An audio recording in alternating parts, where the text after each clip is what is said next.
તો મિત્રો અત્યારે વાગી રહ્યા છે સવારના 6 ને હું અત્યારે રનિંગ કરવા માટે તૈયાર થઈ જાઉં છું.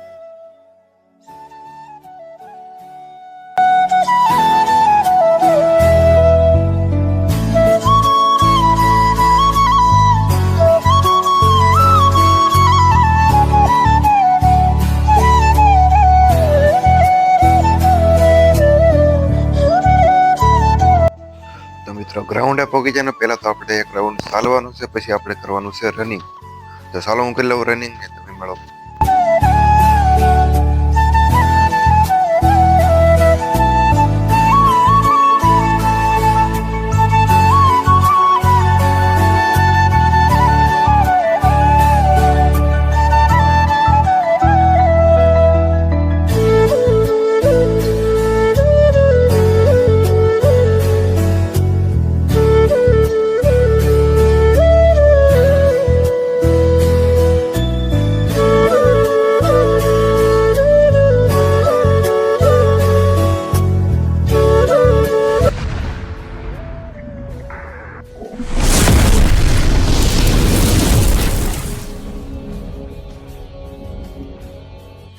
તો જય શ્રી રામ ને ગુડ મોર્નિંગ મિત્રો. તો કેમ છો બધા? મજામાં ને?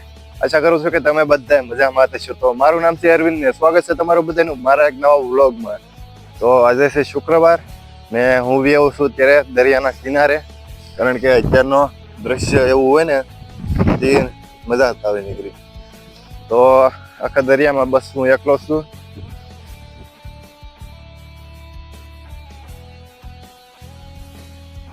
આજ કોને ખબર, મને એની કઈ શરમ ન લાગી, કારણ કે થોડોક આમ એક્સપિરિયન્સ આવી ગયો.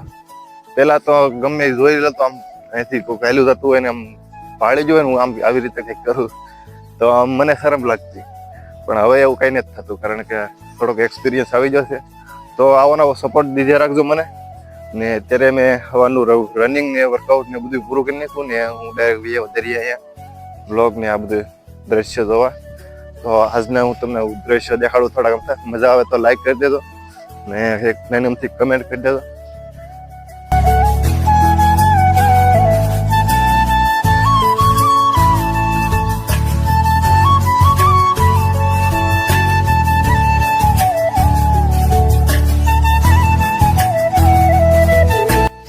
તો મિત્રો આપણે અહીંયા આવ્યા પણ વાંચવાનું ટાઈમિંગ લઈને આવ્યા. તો ઘડીક પછી અહીંયા મોટા મસ્ત વ્યૂ નો લુપ્ત ઉઠાવીએ ને પછી આપણે ભાગીએ પાછા ઘરે, કારણ કે તો નાહીશું એવું બધું કરીશું, નાસ્તો વાસ્તો કરીશું. ત્યાં 8 વાગી જશે ને મારે લેક્ચરનો ટાઈમ થઈ જશે.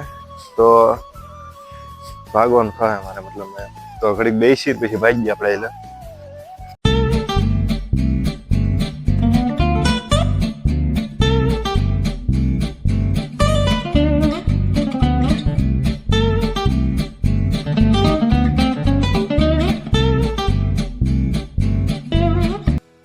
તો ફાઇનલી મિત્રો આપણે અહીંયા બંદરે આવ્યાનો ઘણો બધો ટાઈમ થઈ જશે અને આવા અમેઝિંગ વ્યૂઝ અને નજારાઓ માટે મને સબસ્ક્રાઇબ કરી દેજો અને જોડાઈ રહેજો મારા આખા વ્લોગમાં, કારણ કે હજી થોડીક જ વાર છે, હજી તો વ્લોગની સ્ટાર્ટિંગ જ છે.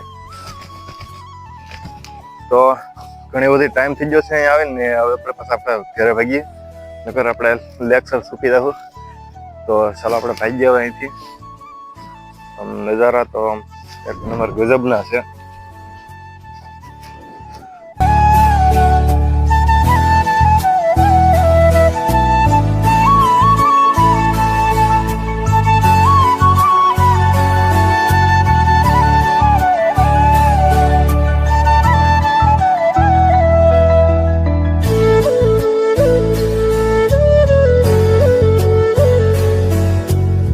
આપણા બિલાડી બેન છે બહાર તૂટી જાય સુસરી વાળા તડકો ખાવા, કારણ કે અંદર એટલું બધું કોને ખોલી લેવા એમ કરીએ થોડુંક. અને અહીંયા રાખી હું કામ ઊંડી નાખવા થોડુંક કામ આવે એ હાટું. એટલું ખુલ્લું રાખો એટલે એકદમ ગળી જાય. અને બસુલ બે અંદર રહે એ થોડુંક ખુલ્લું રાખવું, કારણ કે થોડાક ઊંડીડા ખાઈ જાય ને બહુ હેરાન કરે ઊંડીડા. ફ્રેશ માથે ચડીને ખાઈ જાય માથે તે સુધી, એટલે કે કહેવાય ને થોડુંક રોટલો વોટલો દેવાય ને. તો મિત્રો બ્રશ કરીને પછી મળીએ આપણે ત્યારે પૂગી જશે ફાઇનલી આપણે. મિત્રો આપણા ભાણા પણ પીડા છે વાંધો ને. આજે વાળું કરી ડાયરેક્ટ વાંચવા માંડવાનું, એવું કઈ હાથે નહીં લગાડવાનો. પછી ભાણા સવારે ઊભું થઈને બપોર પરનું પછી ધોઈ નાખવાના, નકર ફૂંકાઈ જાય એમને ફૂંકાઈ જાય. 1 hour later. તો ફાઇનલી મિત્રો નાય હોય નાસ્તો વાસ્તો કરીને બધા કરીને મતલબમાં ફ્રેશ થઈને થઈ ગયો છું તૈયાર ને. હવે પછી આપણે વાગી જશે અત્યારે 8 ને મારે ગણિતનો લેક્ચર છે એટલે મારે લેક્ચર પૂરો કરવો હોય ને. એ બધા લેક્ચર પૂરા થાય તો પછી આપણે બધા મળીએ. તો બસ 1 hour later. ફાઇનલી મિત્રો તો અત્યારે વાગી રહ્યા છે બપોરના 1:30 ને. નીકળો છું વાસીને ખાવા અત્યારે. તો હું પેલા ખાઈ લઉં ને પછી તમને બધાને કહું કે હું જમ્યો ને તેને બધું બતાવે એમ તો છે નહીં, કારણ કે તો આમ ક્લિયર તો બનેલું ન હોય તમારે જેમ બનાવેલું હોય એવી રીતે. બસ નોર્મલ રીતે આપણે કેમ બનાવીએ સાદા રીતે એમ શાક ને રોટલો ને ચોખા નાન તેન બનાવેલું હોય, આપણે વધારે તે ન હોય એવું તમે બનાવો એવું. તો મળીએ આપણે, હું ના જમી લો ને પછી આપણે બધા મળીએ. હું કરું ને પછી. A few minutes later. તો ફાઇનલી મિત્રો અત્યારે હું જમીન વ્યવો ને જમવામાં હતું ભૂંગળા બટેટા, સમોસા, પછી ગાંઠિયા હતા, એક લાડવો હતો ને એવું કાંઈ નહોતું. જમવામાં હતા પીળા ભાત, કારણ કે પીળા ભાત બનેવા જે ઓછા ટાઈમમાં બને એવું બનાવી નાખ્યું, કારણ કે તમારી જેમ વધારે ખાવાનું તો હોય નહીં, નકર પેટ વધી જાય. થોડુંક ખાઈ લીધું ને હું એવો પછી વાડીમાં, કારણ કે વાડીમાં ખાટલો છે મારો ને ખાટલા બેઠો હોય ગમે તારે આમ ટાઈટ લાગે ને તારે જે સુધી કોટ કરેલો છે મેં. ને એક વાત કહું તો અમારે વાડીમાં તુર છે ને એને તુર આવી ગયું એની અહીં જો બતાવું તુર ભરાઈ ગયેલી છે. પછી તો તમારે ખાવી તો આવતા નહીં, કેમ કે મારે થીર એટલી જ છે.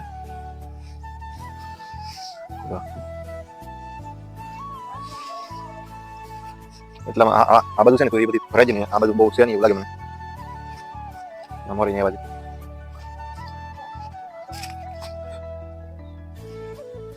તો અત્યારે વાગી રહ્યા છે 2 અને મારે પાછું વાસવા જવાનું થઈ ગયું છે.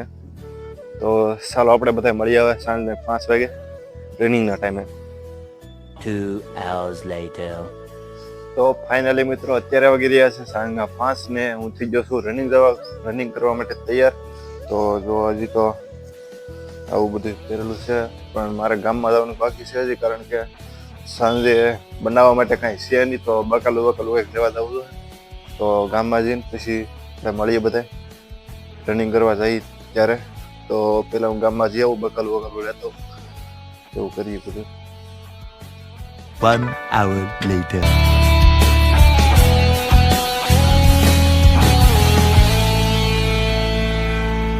તો ફાઇનલી મિત્રો હું ગામમાં જઈ આવ્યો ને થોડુંક કામ હતું એ બધું પતાવ્યો, બકાલું લેતા આવ્યો ને હું ડાયરેક્ટ જઈ આવ્યો અહીંયા બંદે, કારણ કે દોડવાનું હતું ને આજમાં કંઈ દોડવાનો વિચાર હતો નહીં, પણ તોયથી હું ગ્રાઉન્ડે જઈ આવ્યો ને. અત્યારે તો હું છું અત્યારે આ જંગલ છે મોટું જબરું અમારા ગામનું, જો જાવ ને ચારા ફરતી બાવળિયા. તો જંગલમાં વી આવ્યો આટો મારવા કરવાનો કીધું, મતલબમાં કેટલા સમયથી આવ્યો નહોતો. તો વી આવ્યો હું જંગલમાં ને આમ જંગલમાં અત્યારે વ્યૂ મસ્ત નથી જો, મતલબમાં દ્રશ્ય જોઈ તો એક નંબર મજા આવે એવા દ્રશ્યો થઈ જશે અત્યારે તમે જોવો તો. મને તેમ કે સોમાં વી ગયું એટલે મેં કીધું હરિયાળી હાવ પૂરી થઈ ગઈ છે, પણ એની બદલે આમ મસ્ત મજા આવે એવા દ્રશ્યો છે અહીંયા જોવા. હું તમને બતાવું હમણાં થોડોક સિનેમેટિક. તો જોડાઈ રહેજો હજી મારા બ્લોગમાં. ઓલા બધા તો હજી રનિંગ કરે છે ને, હું બી એકલો આટો મારવા આ જંગલ મસ્ત મજાનું છે ખુંદે ને એથી દ્રશ્ય જોવા તમે અવાજ તમને બતાવું આ બધું ને એટલામાં આજુબાજુમાં ક્યાંક સિંહ રહેશે તો પછી મારે અહીંથી પાછું ભાગવું જોઈએ જલ્દી. નકર એની થોડીક બીક છે એટલે થોડુંક બીક રાખવી પડે. તો ભાગશું હવે આપણે અહીંથી. હું બસ ખાલી અહીંયા તમને બતાવવા હાટો તો આવ્યો અમારા ગામનું જંગલ કેવું થઈ ગયું છે. તો જો આ બધું અહીંયા કેળી એક પાછી બનાવેલી છે, અહીંથી બંધણે જાય બધા ને અહીંથી આમ છે. આવતા રવિવારે હું તમને એવું લાગે તો બતાવી અહીંયા શું છે એમ બધું. તો ત્યાં સુધી જોડાઈ રહેજો અમારા બ્લોગમાં. કાલ લગભગ તો હું નહીં બ્લોગ બનાવું, પણ પરમ દિવસે રવિવાર છે તો રવિવારે પાછો હું બ્લોગ બનાવી.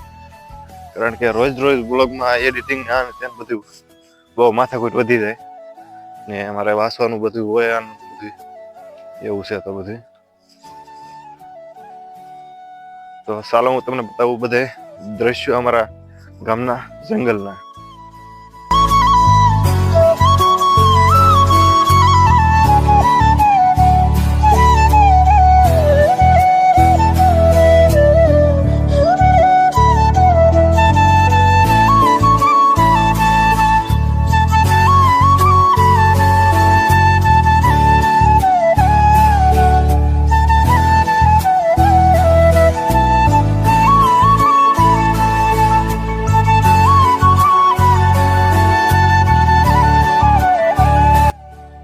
તો ફાઇનલી મિત્રો અત્યારે વાગી રહ્યા છે સાંજના 7 ને અત્યારે હું આવું છું રનિંગ કરીને પાછો ઘરે.